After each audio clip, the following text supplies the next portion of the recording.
na medida da nossa collab, que a Marisa e eu, a gente vai fazer o estudo desse livro, que é o Boa Nova, né? E vamos fazendo uma sequência, mais ou menos assim. A gente vai vendo se vai ser uma sequência ou se vai ser como a espiritualidade determina.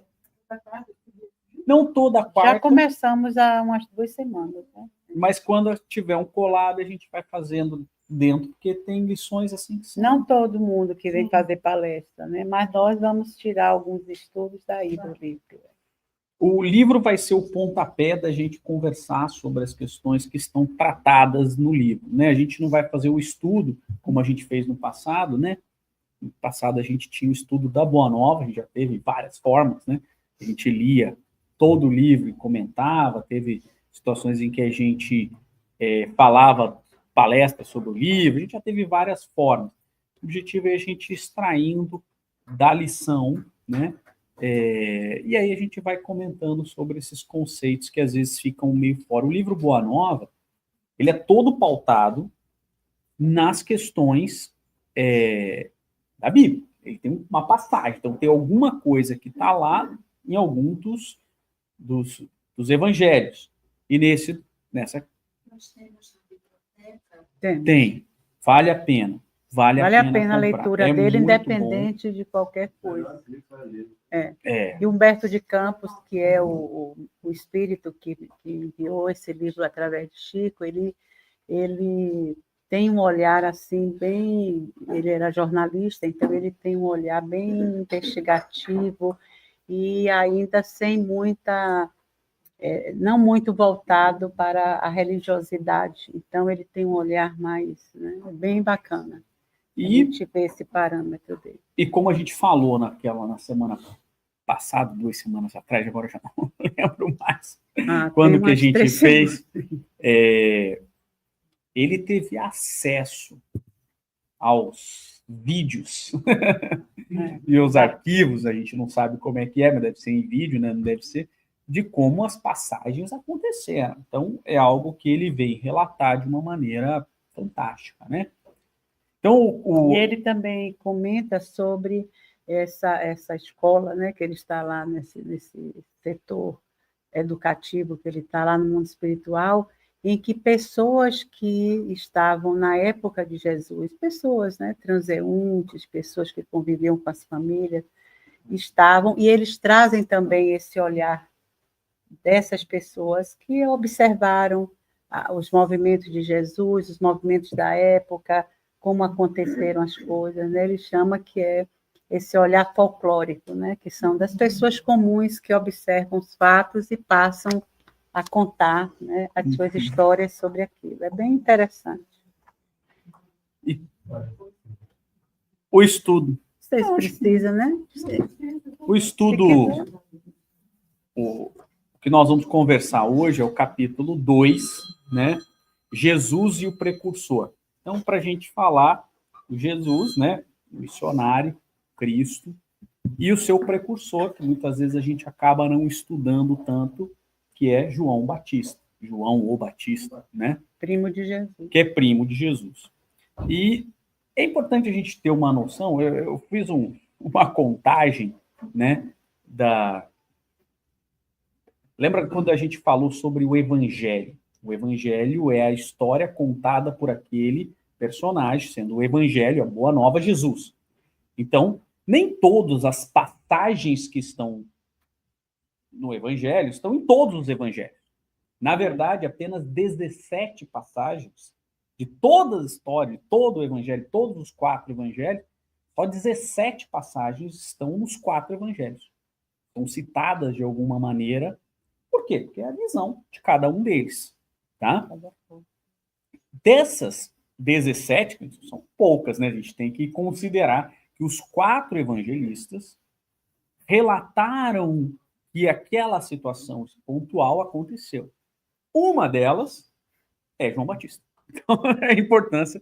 Então, João Batista ele é citado nos 4 evangelhos. Não da mesma maneira. A melhor maneira, no meu entender, se você... Mateus faz uma passagem muito rápida, só para contar que ele era o precursor de Jesus, né? Para cumprir uma profecia. Então, Isaías fez uma profecia e tudo mais e tal, a voz, a famosa voz que clama no deserto, que depois é repetida lá no Evangelho de Lucas. Então, Mateus só faz isso, porque a função de Mateus, lembra? Para a gente visualizar o Evangelho, é importante a gente ter uma visão de como que eles escreveram e para quem eles escreveram. Mateus escreveu o seu Evangelho para os hebreus. O objetivo da escrita de Mateus, no primeiro momento, é para os hebreus, porque naquele momento ainda não tinha claro que o cristianismo seria uma nova religião, vamos colocar nesse sentido, né? Ele se diferenciava tanto do judaísmo em alguns aspectos e no seu entendimento que seria uma nova religião. Então, até aquele momento, Mateus escreve como se o cristianismo que nós temos hoje fosse uma visão da lei mosaica. Por isso que ele escreve para os hebreus. E é por isso que quando a gente pega o Evangelho de Mateus, começa como? Contando a genealogia de Jesus. Por quê? Ele quer mostrar que Jesus vem da raça adâmica, que é uma profecia, e que é filho de Davi, da descendência do rei Davi, que era a profecia. Então, os primeiros momentos do Evangelho de Mateus são só cumprimento de profecia. Ele está dizendo assim, ó, isso aqui já foi o profeta que disse. Se você fizer um paralelismo, você vai encontrar. Nem tudo aquilo ali é relatado, não posso dizer se é verdade ou se é mentira, mas provavelmente não aconteceu. Se você comparar os outros evangelhos, são coisas que não batem, como, por exemplo, Jesus vai para o Egito. Só vai para o Egito no Evangelho de Mateus. Tá? Então, são coisas que muitas vezes ali a gente percebe. O Evangelho de Marcos, ele é muito interessante, porque ele já começa falando de João Batista. Ele não fala do nascimento de Jesus. Marcos não relata o nascimento de Jesus, não fala manjedoura, não fala de rei mago, não fala nada disso. Marcos começa falando da conversão e do batismo. Por quê? O Evangelho de Marcos não conheceu Jesus. João Marcos, ele menino, seguiu com Paulo de Tarso para tentar pregar o cristianismo, né? E aí o que aconteceu? Não deu conta, desistiu no meio do caminho, quando o Paulo pediu para ele cozinhar, aí ele falou, não, lá em casa eu não cozinho, minha mãe faz tudo, minha tia faz tudo, aí deu um chilique e foi embora. E aí Paulo falou, não tem problema. E é uma passagem maravilhosa que Paulo fala, isso serve para todos nós. E isso marca a vida de Marcos. Aquilo que Paulo falou marca de uma maneira tão profunda que o Evangelho de Marcos é todo o que Paulo diz. Todo. Se você pegar o Evangelho de Marcos, você vai ver que Paulo vira para Marcos e fala assim, o caminho para o Cristo, fazendo a minha tradução, né, porque a tradução de Paulo era mais bonita, mas o caminho para Cristo, ele é um caminho que nós temos que seguir juntos como se fosse uma fila. Aquele que desgarrar e sair vai ter que chegar lá sozinho, que é mais difícil. Mais ou menos uma praga, né? Mais ou menos assim. Eu fico pensando nessa estrutura. Vocês já viram? Eu nunca escalei, nem tenho, mas já viram aquele pessoal escalando, um segurando na corda no outro, assim, né? É. Então, para que existe isso? Porque se um cair, os outros seguram. E ao mesmo tempo, aquele que está lá na frente, sendo mais corajoso, também está seguro pelos demais. Então, eles vão. Beleza, esse é o caminho para Cristo. Cada um tem que fazer o seu esforço. Mas a gente vai seguindo junto nessa fila, né? Agora, aquele que se desgarrar vai ter que subir a montanha sozinho. Assim, e aí, o que acontece? O que o Paulo está dizendo isso? Jesus não vai deixar. Não, mas é importante que a gente tenha a noção pior, de que é mais difícil. Não é que não vai conseguir, mas vai ser mais difícil. E o que acontece dentro desse caminho? João Marcos não entende isso. Depois ele vem entender que ele foi um cara que desistiu. Ele desistiu de Cristo. Ele desistiu pelas dificuldades. E é assim que muitas vezes a gente faz. A gente desiste de Cristo porque é difícil. Porque o Evangelho, segundo o Espiritismo, Kardec vem trazer, e que o seguir Cristo não é uma promessa de que tudo vai ficar fácil. Ao contrário, é uma promessa de que Cristo estará conosco, mesmo nos momentos difíceis. Então, essa é a promessa. Então, o que acontece? Isso marca de uma maneira tão profunda João Marcos, que o Evangelho de João Marcos, Jesus parece um misto do Batman com os Avengers, com o James Bond, porque o tempo todo Jesus está fazendo uma conversa. Cara, ele de repente está aqui, depois ele está lá, depois ele cura um, depois ele faz não sei o quê. Até o tempo era curto, né? Por quê? Porque a característica é falar, Jesus não parou. Jesus não desistiu de nós. Não desista dele. Essa é a marca de João Marcos. Aquilo que Paulo fala para ele fica marcado de tal jeito, só que João Marcos não conheceu Jesus. Então, como é que João Marcos relata Jesus? Porque quando João Marcos percebe que ele tinha falhado com Cristo, embora o amasse tanto, ele vai se dedicar a cuidar das pessoas na casa do caminho, do lado de Pedro. Então, o evangelho de João Marcos é o evangelho de Pedro. Ele vai relatando as histórias de Pedro e vai escrevendo. Só que como João Marcos não era muito estudioso, não era um culto e tal, tem muito erro, tem muito... Lembra, eles escreviam em grego, só que eles falavam em aramaico. Então, os evangelhos, não existe evangelho em aramaico, não existe o evangelho, o Novo Testamento, todo ele é em grego. Então, é gente falando inglês. O grego é o inglês.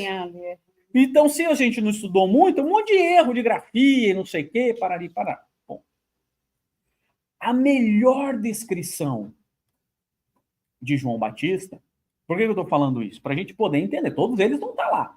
É no Evangelho de Lucas. Porque o Evangelho de Lucas é um evangelho culto. Lucas era um médico, estudado, né? Não conheceu Cristo. Aliás, ele foi convertido por Paulo de Tarso, mas isso não torna o evangelho. Por quê? O que aconteceu com Lucas? Lucas é convertido por Paulo, né? Se torna muito amigo de Paulo, amigo de verdade, muito amigo, tanto que nos últimos momentos de Paulo, quando ele estava preso em Roma, ele escreve: de tudo o que eu fiz, só Lucas permanece comigo. E chora. Ele chora, está escrito lá, e ele chora. Então, só Lucas ficou com ele lá no final. E quando ele já estava, depois de todo o caminho. Só que Paulo de Tarso, ele queria escrever o evangelho. Paulo assumiu que ele ia escrever o evangelho. E aí, o que ele fez? Sai nas pregações dele e vai para Éfeso, encontra Maria, entrevista a Maria, vai anotando, porque ele recebe textos muito picados de Mateus. Então, isso muito picado e tal, um trecho aqui, um trecho lá, o Pedro tinha uma parte, Gamaliel entrega para ele uma outra parte e tal, e parari. Então era um monte de coisa, e ele falou assim, eu quero escrever o evangelho. Só que é uma sacanagem, né? Porque o Novo Testamento tem, acho que, 27 livros, 14 são de Paulo, são as cartas de Paulo. Pô, se ele escrevesse um evangelho, era muito domínio dele, não dá para ser tudo na mão dele. O que ele faz? Ele começa a escrever, capta a ideia, entrevista. Ele vai lá entrevistar Maria. Então, quando ele relata o nascimento de Jesus, ele relata conforme a Maria contou para ele. Então, por isso que... E ele é detalhista, porque Paulo era um gênio. Lembram da palestra de Paulo de Tarso? Paulo estudou em Harvard. Da época. Das 3 grandes universidades em Roma, uma era Tarso. Tarso era para ser ministro do Supremo. Olha o posicionamento. Era para ser ministro do Supremo no lugar de Gamaliel, que era da cadeira de Hilel, que é o maior intérprete do Velho Testamento, que era avô de Gamaliel. Só para ter uma ideia quem ele era. Só que aí Paulo não dá tempo, ele pega os escritos, entrega e fala: Lucas, vai lá e termina o trabalho. Lucas volta para Éfeso, entrevista João, entrevista Maria, e é por isso que ele conta. Então, quando o evangelho de Marcos, que é o evangelho de Pedro, na verdade, não vira de criança. O que Pedro era? Pedro, irmão de André. Pedro é irmão de André. Pedro a gente não sabe, mas André com certeza era seguidor de João Batista. Pedro, provavelmente. Mas não sabemos. E aí o que acontece? Eles acreditam. E aí o que é ser seguidor? Tem que ver daí do evangelho. Ele já começa a partir dali. Eles são seguidores de João Batista. João Batista era isso, parari, parará, a voz que clama no deserto e tal. E Jesus vem ser pescador de homens e vai. E ele já começa a partir dali. Então ele não tem o nascimento, não tem. Por isso que não tem. Não é porque não aconteceu. Não tem, porque eles não estão relatando. Lembra? O evangelho é Jesus, a boa nova, segundo a pessoa que está contando.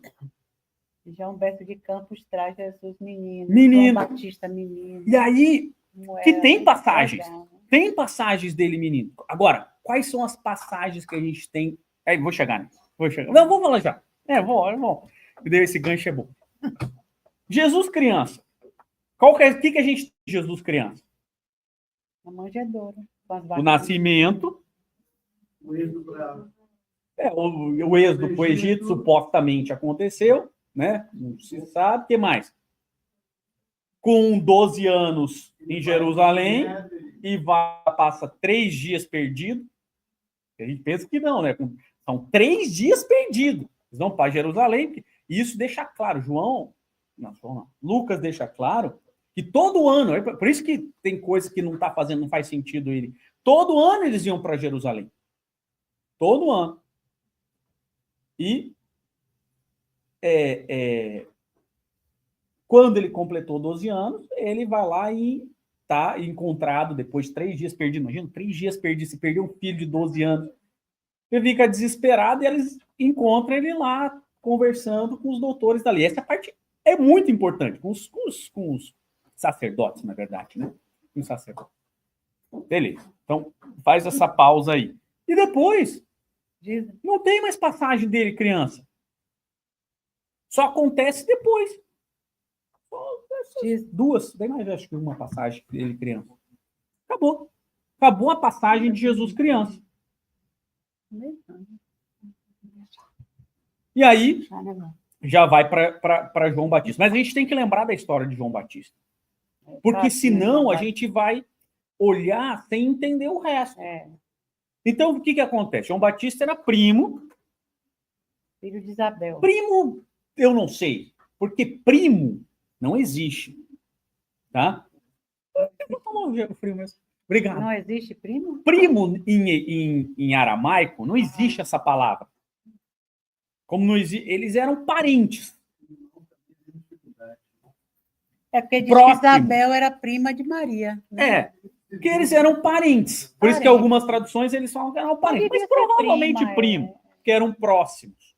Tá? Algumas traduções usam primo. Tá? Mas pode ser primo. Também isso é relevante, né? Eles eram parentes. Tá? Mas existia uma diferença de idade muito grande entre Isabel, mãe de João Batista, e Maria.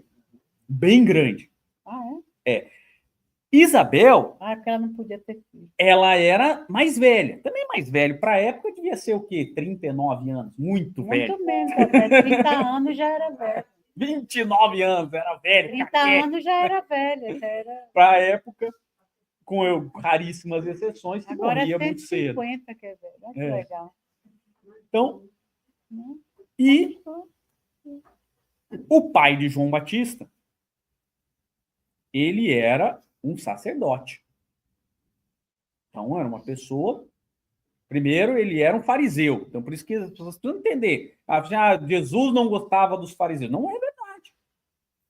Ele era um fariseu e ele era um sacerdote. Mas ele era um homem bom. Aquele esposinho, né? E a história conta, então, que o sacerdote ele tem uma parte do templo, e todos os templos lá representavam um pedaço do templo do Salomão. Todos eles foram construídos depois com a mesma característica. Onde só os sacerdotes entram. E eles acendem o incenso, tem todo um negócio com incenso e tal, não sei o quê. Mas, enfim.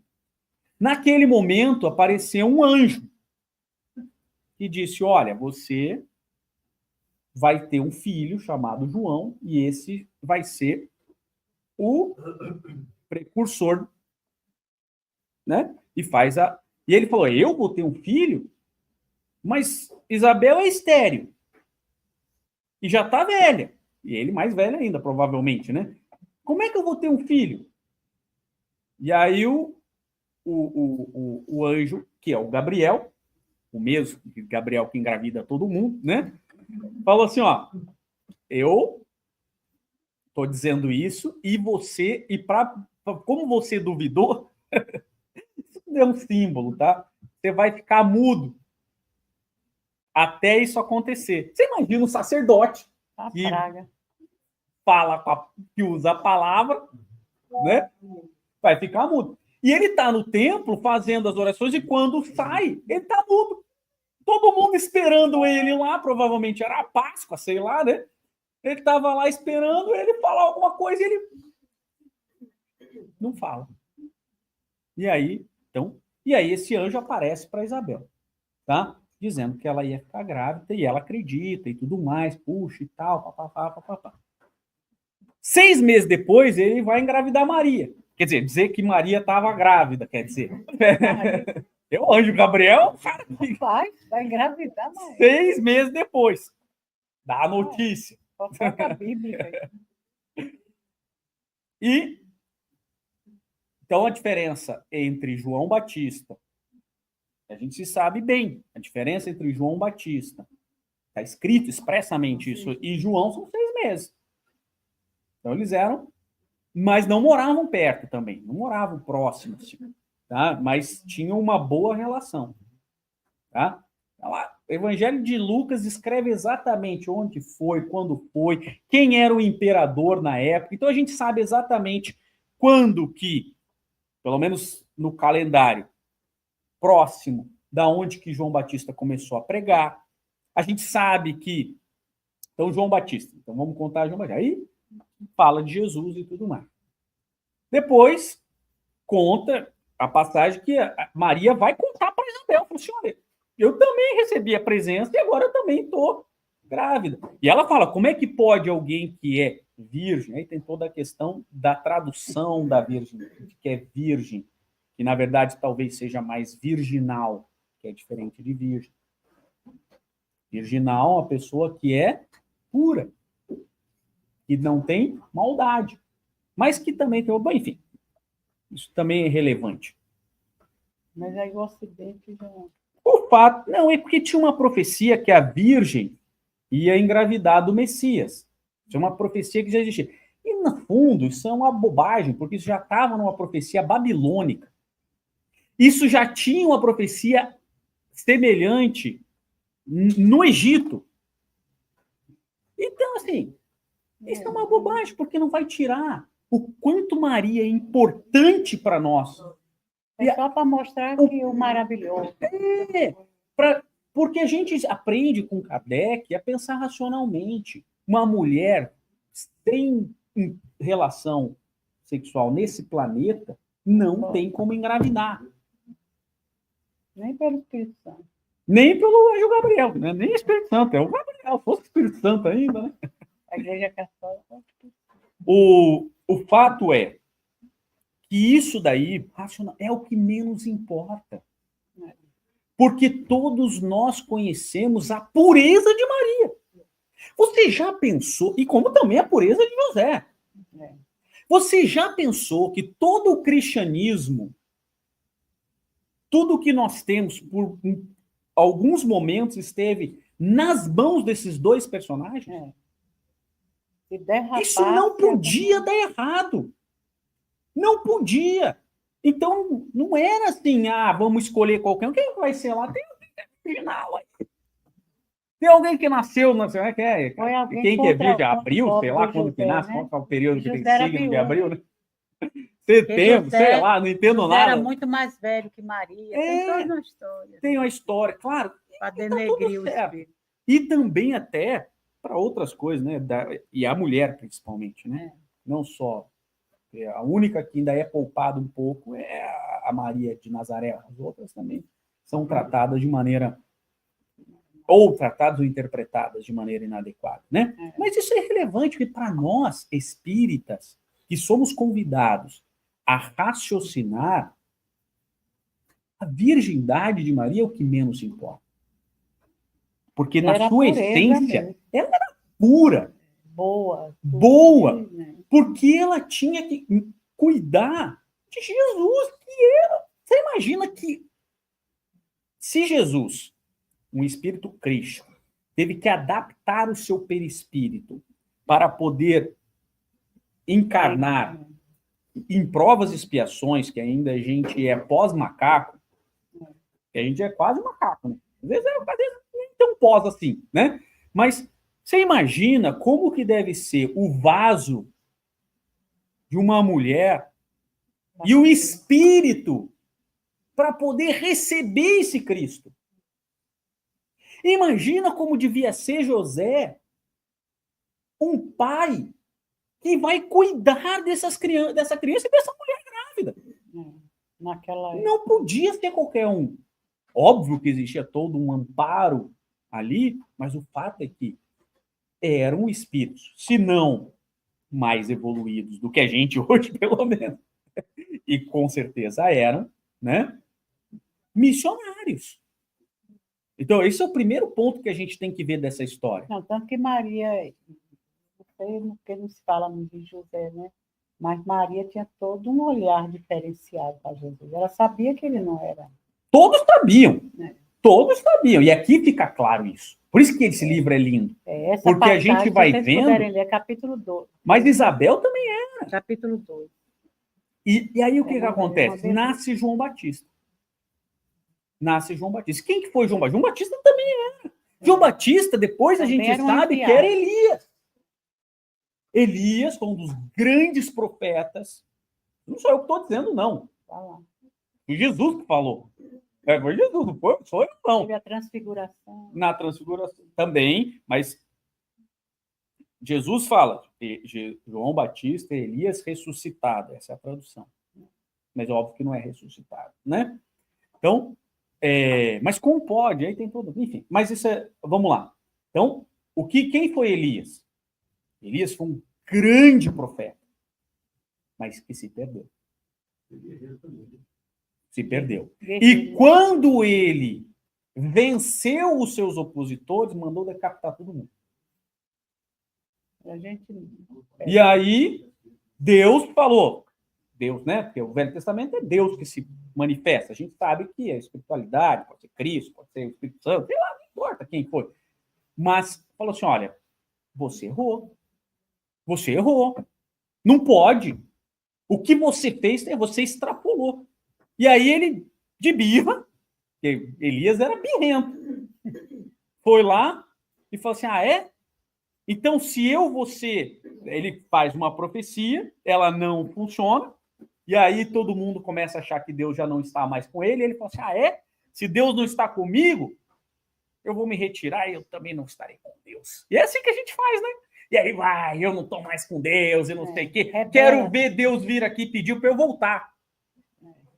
Rebelde. Ele falou isso. Não com essas palavras, que eu faço a minha tradução da Bíblia, né? Então, eu quero ver se ele pedir para eu voltar. Mas ele se rebela mesmo. E aí Deus volta. Começa um terremoto, ele acha que é Deus, aí tem um monte de passagens ali, aí ele volta. Deus volta e fala o que para ele? Estou voltando para te avisar que igual a você eu já mandei preparar mais 1 milhão. Para nos ensinar que Deus nos auxilia no processo evolutivo. Mas se você se desgarrar dele, você vai ter que chegar sozinho. Ele vai te dar a oportunidade. Mas não pense que Deus precisa da gente para o nosso processo evolutivo. E nem para o mas centro. querendo dizer E assim, nem pro... quanto mais você erra, mais você sofre no retorno. Né, e a obra de Deus, ela vai acontecer. Castiga. Não, e a obra de Deus vai acontecer. Porque nós não somos imprescindíveis para... Eu não sou imprescindível para a obra de Deus. Eu sou imprescindível para o meu processo evolutivo. Deus não vai castigar ninguém. Não. Né? Porque a gente mesmo se castiga. Porque se a gente só vai evoluir quando reconhecer o erro. Então, imagine, a gente vê, né, quando vê as crianças, não fui eu, foi ela, foi o outro. Fica assim, né? Imagine a gente nesse processo de erro, muitos erros, né? Muita rebeldia, e achando que estava... Pela ignorância, a gente achava que estava por cima da carne seca. Aí, quando vinha em outra encarnação, só ia buscar ainda o fundo do poço, não sabia ainda sair dali. E é o que a gente... Mas aí que a divindade bota... E é o que a gente tem que tomar cuidado com o nosso ego. Imagina, KSSF não é nada sem mim. Ah, sério? Ele não existiu antes de você e não vai existir depois, é isso mesmo? Não é nada sem Giza. É, também. Sem a Bárbara para cozinhar um monte. Sem o Ayrton vai ter um monte. E aí Deus fala assim... Tem Ronaldo. Não, mas aí tem mais uma coisa que Deus fala para Elias. Tem mais uma coisa. Mas ainda preciso de você. Ele... obrigado. O que eu preciso é que você vá até a cidade e diga que Eliseu vai ser seu sucessor. Então Deus não fala assim, ó, para mostrar o quanto eu preciso de você, você vai acabar agora isso aqui para você aprender. Mas isso é castigo do Velho Testamento. Não é. Não, tem uma razão. Para mostrar que nós somos alguém quando estamos com Deus, mas nós não somos nada sem Deus. Esse é o exemplo. E não pense que Deus precisa tanto da gente. A tua próxima missão, que eu preciso que você faça, é você ir lá anunciar Eliseu. Eliseu é aquele que eu conto, que Deus gosta mais dos carecas, dos cabeludos, lembra? É esse aí. Então, só para a gente entender. Então, faz o recorte aqui. Na próxima encarnação, vem como João Batista. Porque ele tinha evoluído, mas não tinha chegado na perfeição. O Elias. Por isso que ele veio na transfiguração. E aí ele vem como João Batista. E como João Batista, ele vem. Só que ele não é ele não vem anunciar Jesus. João Batista, não sabe exatamente, não tem a descrição, mas provavelmente ele seguia uma seita dentro do judaísmo que pregava algumas coisas completamente diferentes dos fariseus, embora o pai fosse fariseu, né? Então, conta Lucas que ele foi para o deserto enquanto menino e ficou, provavelmente, por conta dessa seita, e que ele, então, vai aperfeiçoar as lições do judaísmo primitivo, e que ele vem, quando ele sai, aí tem bem claro, ali fica ali provavelmente por volta do ano 26 depois de Cristo, ali mais ou menos. Depois que ele absorve todo aquele conhecimento, ele vem com a sua missão e começa a pregar o quê? Olha que coisa inovadora ele prega. Ele fala assim, primeiro, conheça a lei. Segundo, ao conhecer a lei, ele fala assim, se você tem... Como eu posso fazer, então, cumpra os preceitos de Deus. E aí ele diz assim, ali está escrito, mas como eu posso cumprir os preceitos de Deus? E ele fala assim, se você tem 2 capas, fique com uma e entregue outra para o seu próximo. E aí ele conta, mas soldados vinham e queriam se converter, porque ele pregava uma versão pura, vamos colocar assim, né? Completamente diferente do que os fariseus pregavam. Lembra que Jesus chama ele de sepulcros caiados? O que é isso? Bonito por fora e cheio de podridão por dentro. João Batista veio pregar a pureza interior. Seja puro por dentro e emane essa pureza. Então ele falava, mas se eu sou soldado, como é que eu posso seguir Deus? que não era Cristo naquele momento, era seguir a Deus. Falou assim, não faça falso testemunho contra ninguém. Não puna as pessoas com espancamento. Ah, se eu sou... Então as pessoas... Ele foi pregando a caridade, o amor ao próximo. E aí todo mundo começa a ver, e o batismo, que não tem nada a ver com enfiar as pessoas na água. É o símbolo. O pessoal fedia o batismo, o batismo era um convite. Ele ia ficar próximo da pessoa e toma logo um banho. O batismo é um convite que é feito para as pessoas. Não importa se você é impuro até esse momento. Venha, mude, se transforme. Faça a limpeza agora e siga agora Deus. Isso é o batismo. Esse é o batismo. Então você olha, por quê? Porque muitos falavam assim, mas agora que eu já estou tão errado, como é que eu vou seguir? Como é que eu vou seguir Deus? O Batista falou assim, não tem problema, vem cá que eu te batizo. Esse é o símbolo. É porque a proposta divina é você está em erro, mas refaça, reflita, né? Queira fazer diferente, vai e faça. Exato. E pronto, não tem que olhar para trás. É um recomeço. É um recomeço. E aí, como ele pregava essas coisas muito diferentes, essa pureza, a caridade, o amor ao próximo, o respeito, tudo isso é o Cristo. É o Cristo. E aí ele falou, não, eu não sou o Cristo. Porque Cristo já era uma expressão que todos usavam. Cristó, em grego, tem o mesmo significado de Mexia, que é Messias, que significa ungido, filho de Deus, um ungido, né? Então, especial, né? Todo mundo esperava o Cristo, porque ele foi anunciado. Então, todo mundo chegou e ele é o Cristo, porque ele veio de, vamos colocar assim, para a gente começar a fazer alguma coisa, pelo menos de 20 a pelo menos 10 anos, vamos colocar assim, 6 a 10 anos antes de Jesus. Antes de Jesus, ele estava lá. Então, ele estava começando a converter, a falar de Deus, a pregar isso. Não é. Não, a gente vai chegar aqui. A gente vai chegar aqui. E aí, porque eu acho que é importante para a gente poder entender essa missão de João Batista. Se a gente não entender a missão, a gente foge. E aí, o que aconteceu? Então, ele atraiu, converteu centenas com a sua filosofia. E aí, o que acontece? Ele falou, olha, eu vou... Então, provavelmente, ele, em torno de 10 anos mais ou menos aqui, 6 a 10 anos antes de Jesus, e todos falavam, então, tá aqui o Cristo, tá o Cristo, ele é o Cristo. E aí foi perguntado, você é o Cristo que tira o pecado? Te limpa o pecado, limpa o errado? Ele falou assim, eu? Eu não. Eu batizo com água, mas vai chegar o que vai batizar com fogo. E o que é isso? Sim, mas o que significa isso? Com fogo? Fazer churrasco? Boa, isso aí. Esse símbolo é muito importante, senão a gente não entende. Vamos lá. Eu tenho um monte de pecados, de coisas erradas que eu fiz. Vamos chamar de pecado, só para não usar essa palavra, embora não seja essa. Tem um monte de coisa errada. Aí João Batista falou, não tem problema.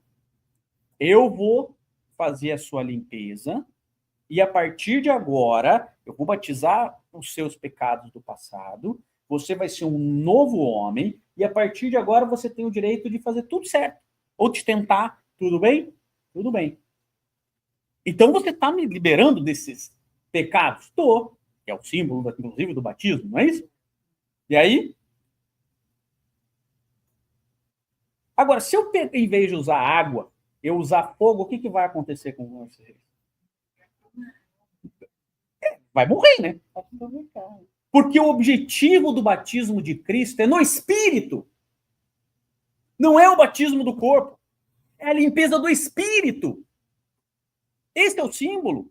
Então, ele falou assim, eu estou aqui te colocando num caminho e te colocando num caminho reto. Mas vai ter o cara que vai limpar o teu espírito. É porque a limpeza é diferente. A limpeza é essa, vamos dizer assim, da água, você lava ali a roupa, mas depois você suja de novo. E essa limpeza que ele fala de fogo no espírito é a substituição. É.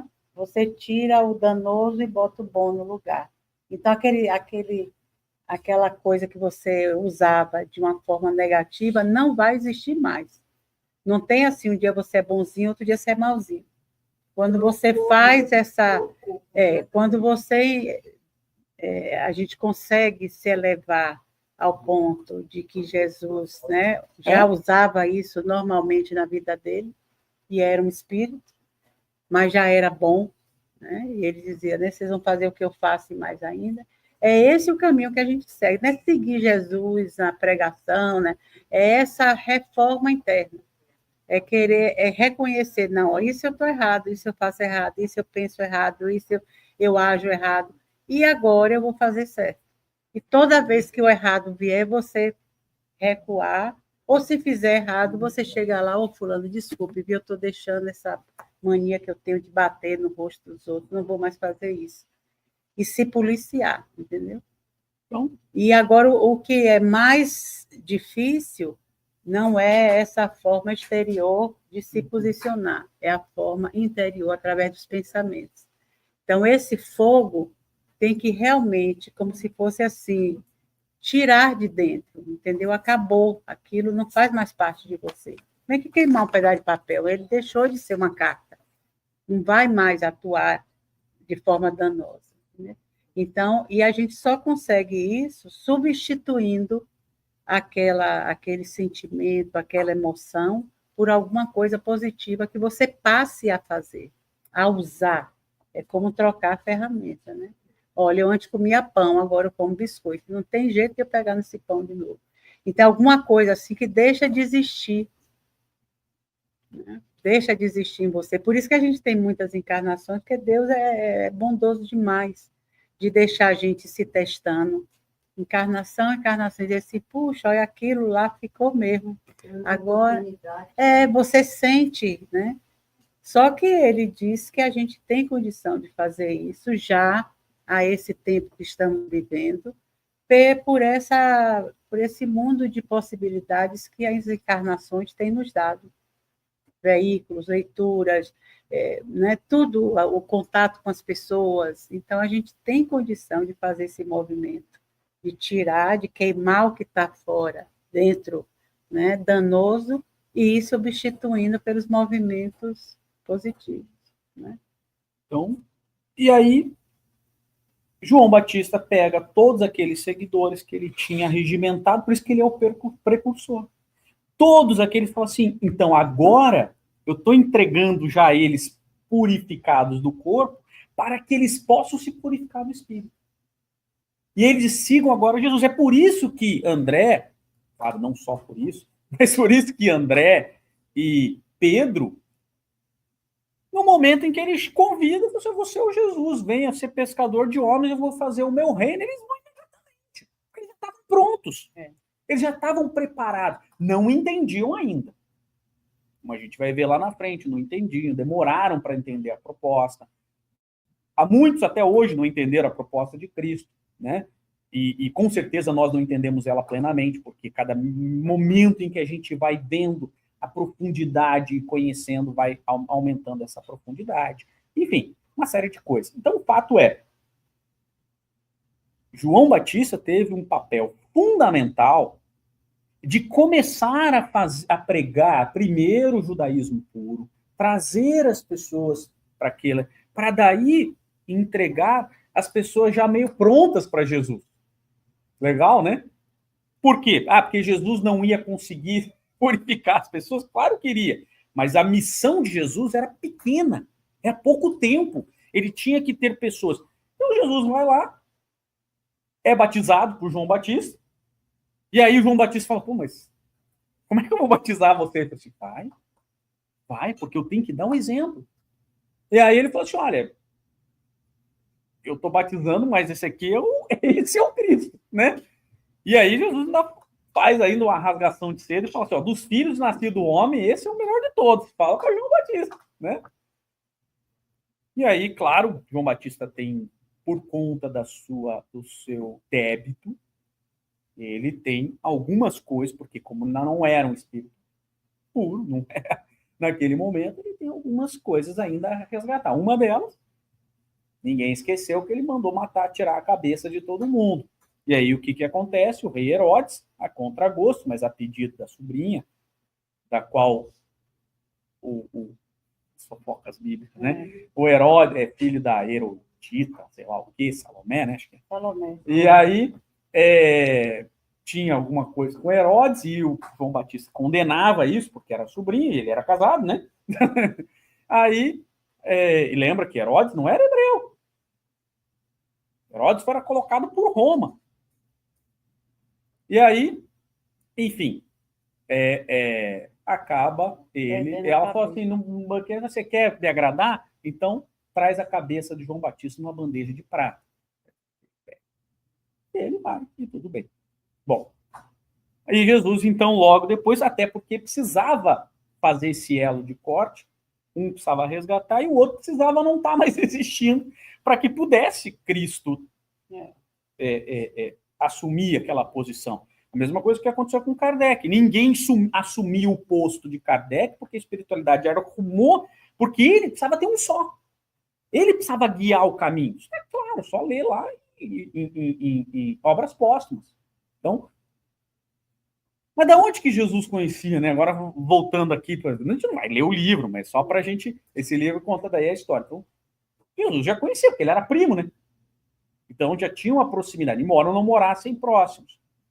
Daquela passagem com 12 anos, conta Humberto de Campos, que logo depois, então a gente sabe que eles tinham 12, 13, 14 anos, 12, nessa faixa, a Isabel vai lá visitar a Maria. Elas eram primas, provavelmente. E aí, e essa parte é linda, porque elas começam a narrar o quanto os dois eram especiais desde sempre, porque Cristo não virou Cristo ungido com 30 anos. Adultos, né? Assim. Porque ele era o Cristo. O espírito dele era o espírito crístico. E o que é o espírito crístico? A gente não pode perder de vista. É um espírito puro que chegou no mais alto grau evolutivo da escala dos espíritos puros. Está lá na Revista Espírita. Então, quando a gente acha que o nosso caminho é chegar a espírito puro, e aí quando você pergunta para o Emmanuel, qual é a diferença, aquele livro, Perguntas e Respostas do Emmanuel, qual a diferença entre nosso processo evolutivo, qual a distância? Nós agora para um espírito puro. E aí o Emmanuel, assim, de uma maneira, claro que não é exatamente isso, ele fala assim, olha para o seu cachorrinho. A distância dele para você é a distância de espírito, provas e expiações, para espírito puro. Claro que essa distância não é em metros. A gente pode antecipar, a gente pode... né? E o Cristo já deu o caminho. Mas o bacana era o olhar de Maria e Isabel, já vendo os dois no morrinho, assim, conversando, parecendo dois adultos trocando ideias e tudo. Elas já viam ali, né? Que eram pessoas especiais. E o medo de Maria era justamente, né, fazer mal a Jesus, aquelas coisas de mãe dele. E ela vai contando assim, olha, esse menino, em vez de estar brincando com os outros meninos, ele está lá conversando com as pessoas, ajudando. Cristo já estava pregando. Ele já estava pregando. Então, ele está lá conversando com as pessoas, ele está ajudando, ele está socorrendo, ele está amparando. Esses dias, ela conta, foi ou não? Esses dias eu peguei ele falando com um rapaz na estrada lá, e era o maior bandido. E o bandido chorava, pedindo perdão. E Jesus tinha 15 anos. 12 anos. E esses relatos é que Humberto de Campos diz que eram as pessoas, os espíritos da época que transitavam lá. Que iam contando. E ele vai narrando. Então vai contando. E aí ela falou assim, olha como ele é. Essa é uma passagem muito legal, né? Sim. Porque quando José era marceneiro, né? Ele tinha marcenaria em marcenaria, casa, né? Não é marceneiro. Jesus ia ser o quê? Marceneiro, é assim que funciona. João Batista pai dele era fariseu e era sacerdote. Então, João Batista seria sacerdote, né? Então, Jesus não tinha chance nenhuma.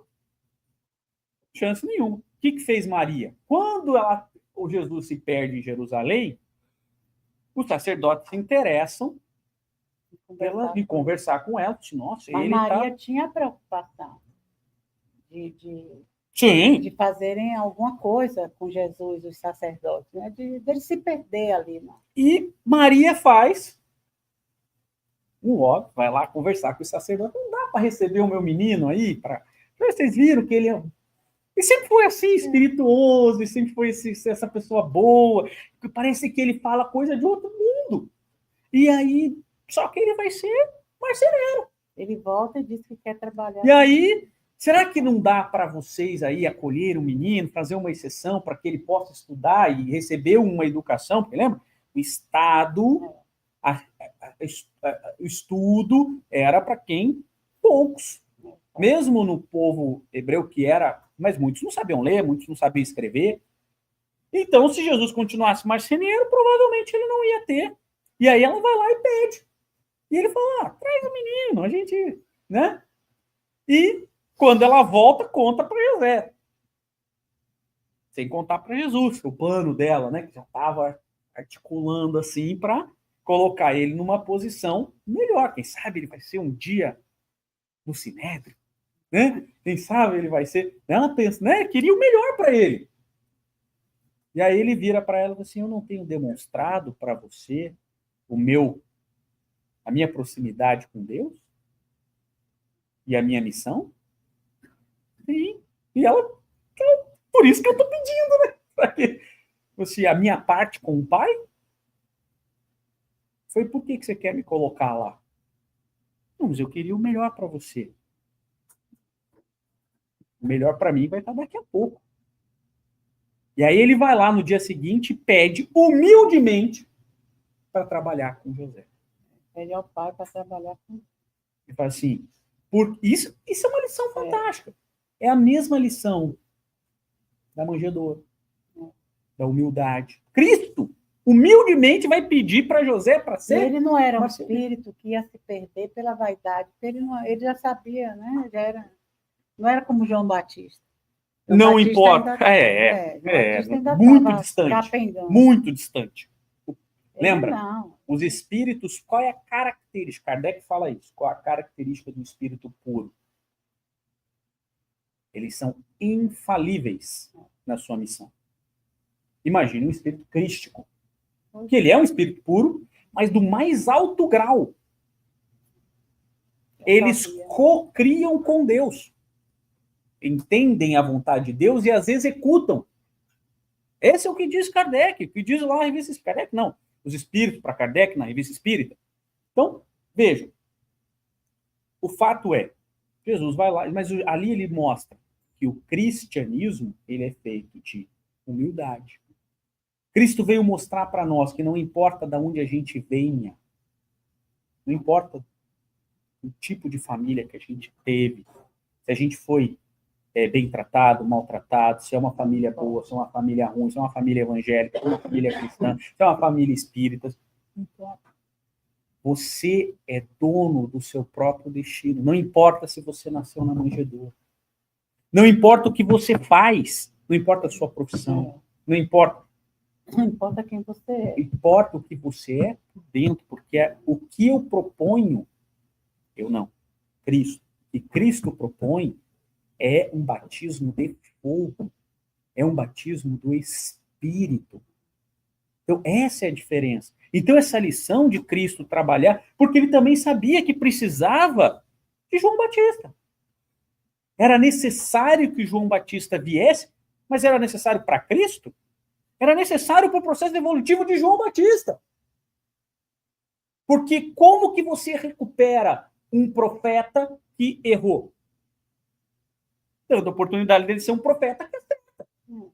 Por isso que as pessoas falam assim, como é que você... Por que eu falo assim, quando Brasil, coração do mundo, pátria do evangelho.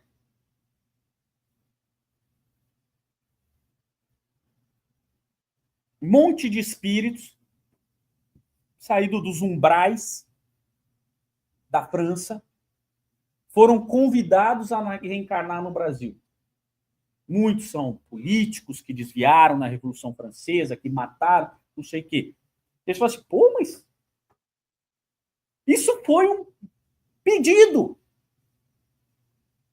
Quando, como é o nome dele? Esqueci agora. O mentor do Brasil Rafael, não. Não, Isa... já vou lembrar.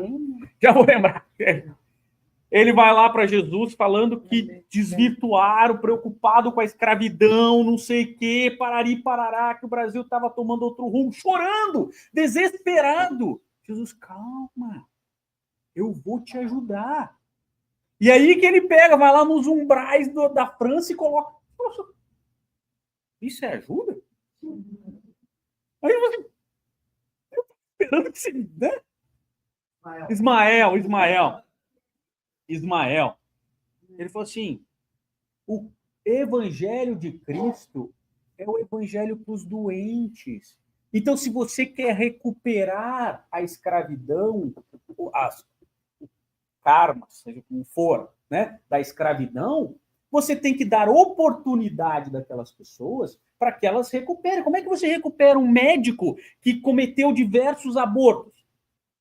Na próxima encarnação ele vem como médico. Adianta ele? Não, na próxima encarnação você vem como abortado, você vai ser abortado. Quantos abortos você fez? Fiz 200. Você vai passar 200 encarnações sendo abortado. Isso não é justiça divina, senhor. É castigo. Isso é castigo de Deus. Você, justiça divina é. Agora você vai vir como médico, mas para chegar lá você vai ter que sofrer, você vai ter que desejar ser médico.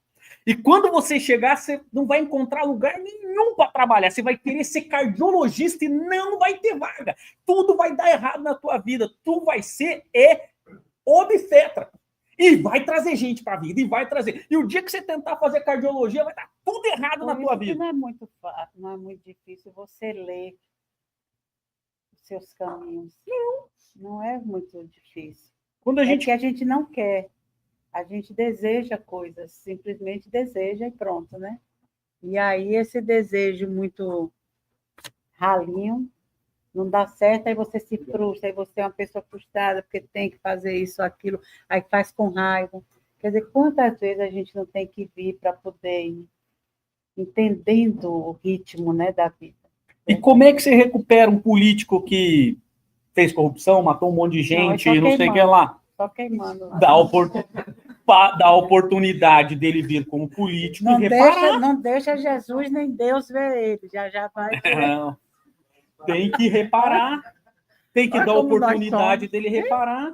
E ele vai errar. Tudo Jesus. E ele vem de novo. E aí ele vai ter que aprender com a expiação, com a expiação, vai sofrer, vai passar fome, vai passar necessidade. Vai ver e fala assim, agora eu entendi quanto dói. Então agora você vai fazer prova. E você vem como político e vai não sei o que lá de novo, e vai dar certo uma hora. Porque a justiça divina, ela é infalível. Ela é infalível. E é educativo o sistema, não é punitivo. Exato. A gente está acostumado em ser punido. É que a gente fica esperando, e esse é o problema. A gente está num mundo de provas e expiações. E a gente espera que os políticos sejam espíritos puros. Então, provas e expiação. Eles também estão fazendo o roteiro deles. Então, o caminho é esse. Então, Elias, depois como João Batista, precisava, como todos nós precisamos, de uma oportunidade. Cristo não podia fazer a missão dele sem João Batista? Podia ou não podia? Deus falou isso para Elias, para ele mesmo, né? Na encarnação anterior. Eu não dependo de você. O meu trajeto não depende de você. Eu tenho 1 milhão iguais a você. É tão bom que mas eu vou te dar essa oportunidade para que você agora seja o profeta da verdade. E você não faça como você fez com Elias. Ao invés de quando você chegou lá, diga, eu sou Cristo. Você vai lá e vai falar assim, eu não sou ele. Ele é o Cristo. Olha como isso é lindo. Como é que você repara um equívoco do passado fazendo a mesma coisa, mas em posição diferente? No oposto. Então você tem a mesma oportunidade Você chega no mesmo momento da tua vida e naquele momento você toma a decisão certa. Foi o que João Batista fez. Ao invés de, não, eu sou Cristo, tem um tal de Jesus lá, manda cortar a cabeça dele. Esse foi Elias, esse foi no passado. Mas foi o apoio que Jesus deu a ele. Claro. E não é à toa. Amigo, né? E não é à toa que Jesus veio como quê? Primo. Desde pequenininho.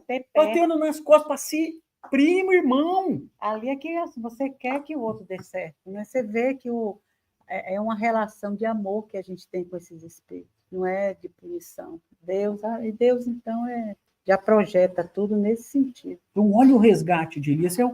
E essa lição, depois das leis, toda essa parte linda, capítulo 2, vai ter na lição, internet, não precisa nem comprar livro se não quiser. Essa lição é uma lição para a nossa vida. Na Bíblia. Tem tanta coisa que a gente daria para falar. A conversa de Maria com Isabel sobre ele, olhando eles, você vê assim, duas mães, né? Com dois filhos especiais e ficar assim, meu Deus, olha a cara dele, olha como faz, sabe? Falando desses detalhes, é uma coisa linda, linda, linda. Porque o objetivo do nosso estudo é a gente dar uma base, eu imagino, não era a gente ler, porque daí já fizemos esse estudo, já fizemos a leitura interpretada, já fizemos... O objetivo é a gente aprofundar uma base para que a gente possa olhar essa lição com outros olhos. E até quando vier um estudo, todo mundo está mais acostumado com a história, né? É legal. Então, aqui é uma lição de quanto Deus está nos dando oportunidades de resgate. Isso é uma lição de quanto Jesus está caminhando conosco em todas as... Naquele momento, fisicamente. Mas ele também está conosco. É uma lição de que Cristo está no dia a dia com a gente. E mais ainda nos momentos difíceis. Mais ainda. Então, é uma quantidade de lições que esta passagem nos proporciona e dá para fazer um seminário sobre elas. Porque cada ponto em relação a como o Espiritismo vê esse detalhe. E como isso pode mudar a nossa vida. Porque o grande ponto é a gente aproveitar a lição, porque assim, do próximo, as coisas que deram certo, que deram errado, para mudar a nossa vida, para dar certo na nossa. A espiritualidade nos proporciona a comunicabilidade com os espíritos para que a gente olhe os acertos e os equívocos do nosso próximo e siga no caminho do acerto e desvie do caminho do equívoco. Senão não teria razão para a gente ter acesso a isso. Não é para ser uma historinha bonita só. Isso aqui, claro, continua sendo bonito. Mas é para ser uma história profunda de mudança na nossa vida. De mudança. Mas eu acho interessante, né? Como que Maria, querendo levar Jesus para o Sinédrio, para ser parte, para aprender, né? Entre aspas, a gente sabe que hoje isso só causaria muito atrito. E ele também sabia, né? Justamente. E ele não veio para isso. Ele não veio para estar ali no Sinédrio. Era boa nova. Mas pensa numa mãe. Pensa numa mãe. Fala assim, meu filho, ele desde pequenininho tem um cuidado com os bichinhos, tem as coisas, mas eu não tenho condições de pagar uma faculdade para ele. Será que eu não ia falar com os veterinários que eu conheço para dar oportunidade para ele trabalhar na clínica e quem sabe? É isso.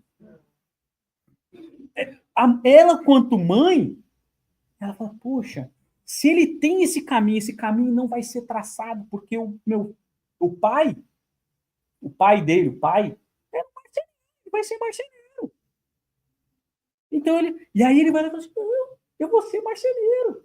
Tá tudo certo. E não tem problema. Que é o que nós somos, cada um tem a nossa profissão, mas nós temos oportunidade de mudar a nossa jornada. E não importa o que você faz. Porque se fosse assim, todos os palestrantes espíritas, pastores, padres, esses estariam salvos. Vocês estão na perdição. Nós estamos salvos. E quando muitas vezes é diametralmente o oposto. Não foi isso? É que se deixar eu falar, não vou falar. Fala mais que é para a gente se ouvir. Como é que era aquele presidente da Federação Espírita Brasileira? O meu nome dele? Quem precisa se ouvir tem que ficar falando, senão... presidente da Federação Espírita, no livro do... Puxa, voltei? voltei. O Frederic... E aí ele chega no plano espiritual, ele, palestrante, tal, já chega assim. Tal, não sei o quê, presidente da federação, presidente do centro, amigo da Marisa, um monte de coisa. Não, diretor da Odeon. Tudo. Quando chega lá, não brilhava. Olha para todo mundo ele brilhando e ele só apagadinho. Ele vai apagadinho. Vergonha.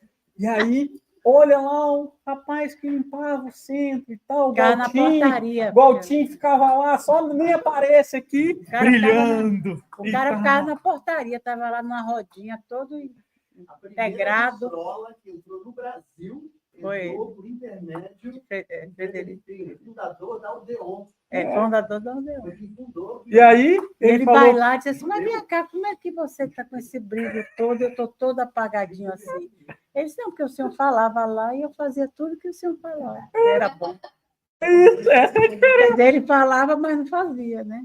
Esse é o perigo. A gente está falando de livros, né, Marisa? Esse aí é um livro maravilhoso. Voltei também, vamos Inclusive, falar. hoje, no grupo de oração, a gente falava sobre Thomas Edison, a invenção dele. E Frederic Figler, nesse livro, tem um encontro com Thomas Edison no plano espiritual. Não voltei. O que ele falou, vocês compram o livro, tá? Então, assim... E essa lição, eu gosto... Essa lição é a lição para a gente trazer a fofoca. Essa lição? A gente olhar para o nosso caminho e falar, puxa, será que eu estou igual o Figner ou eu estou igual o cara que limpava o centro? Eu, Ayrton, né? Porque esse é o propósito. Lógico. Tem que o propósito é só esse, não é para contar fofoca da vida dele.